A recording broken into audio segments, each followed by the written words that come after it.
think a hacker has to be always curious. We're looking for things that seem off. So we're trying to break the system by giving it input that it doesn't expect. That's what we're looking for. Jackson Henry is a regular 17-year-old juggling high school and exams. He's also a computer hacker. I think the term hacker still carries across the conception that a hacker is a criminal. And we've seen, throughout the last few years that perception is changing, but a hacker can be both ethical and unethical. In cybersecurity, there's a red team and a blue team. Both exist to protect an organisation from attacks. The red team emulates a malicious hacker, while the blue team defends. Jackson is an ethical hacker, also known as a white hat.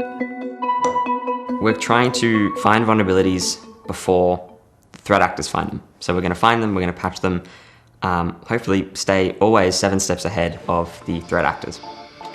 2 years ago, he led a small team of white hats that hacked the United Nations and alerted it to an issue via its vulnerability disclosure program, a scheme some organisations use to invite the hacker community to try and find flaws in their systems.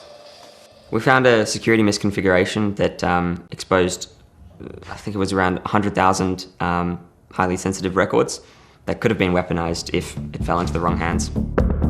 But the white hat hackers don't always get there first. The data of millions of Optus customers could be sold to criminals. The apparent cyber attack against health insurance giant Medibank Private. Latitude Financial stock remains in a trading halt tonight after it revealed hackers have taken the data of 300,000 customers. The recent surge in cybercrime has impacted millions of Australians and highlighted the urgent need for more cybersecurity workers, with an estimated shortfall of up to 30,000 unfilled positions over the next 4 years.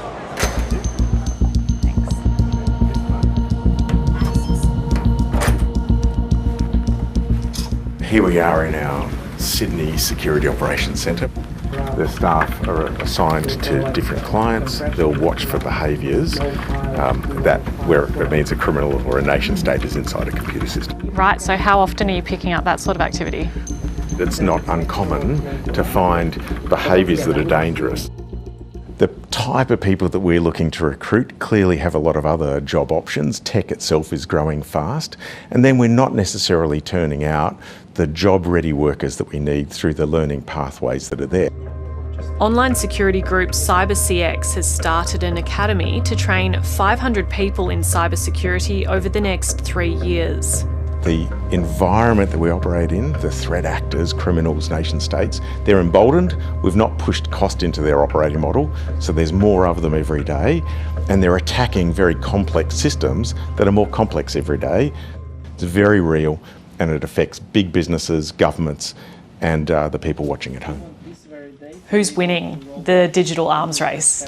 I think we can see who's winning. I mean, there's good defense going on as well, but you have to keep in mind that it's really asymmetric, right? So you literally could have just sort of one person who stumbles across a software vulnerability who's able to cause an incredible amount of damage against an organization that might have a security team of 100 people. Former cybersecurity journalist Jeremy Kirk has spent years researching and speaking with malicious hackers and the IT pros fighting back. I think people feel quite powerless right now because once you give your data up to an organization, it's out of your hands. A lot of organizations that have IT systems that are difficult to maintain, prone to vulnerabilities, and prone to human error. What are we looking at here? We're testing a Department of Health website at the moment. And if you did find something, say on the Department of Health website, what would happen? Well, they have a vulnerability disclosure program, and they allow reporters to submit any findings to their security contact email. So we'd report it, get a response, and get it patched swiftly. While the Australian government sometimes provides recognition for this kind of reporting, it doesn't offer so-called bug bounties like in the United States, which are cash rewards offered to ethical hackers who find flaws in certain government systems. Bug bounties are one part of a much broader problem, but it's not a silver bullet. We need to teach people how to configure systems correctly in the first place, the business practices they have. How do we educate their staff?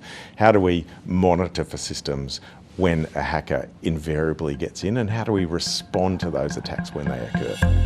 In a statement, the Minister for Cybersecurity, Claire O'Neill, told 7:30 the government is considering whether more incentives are needed to support the ethical hacking community to report vulnerabilities. Whether or not bug bounties are introduced in the public sector, Jackson isn't worried about making money in his chosen field. So I'm still in year 12. I've got my sort of HSC coming up, still complete those. And just because of the skill shortage, I think uni is no longer a requirement in a lot of positions. So I'll probably skip uni and try to jump straight for the workforce.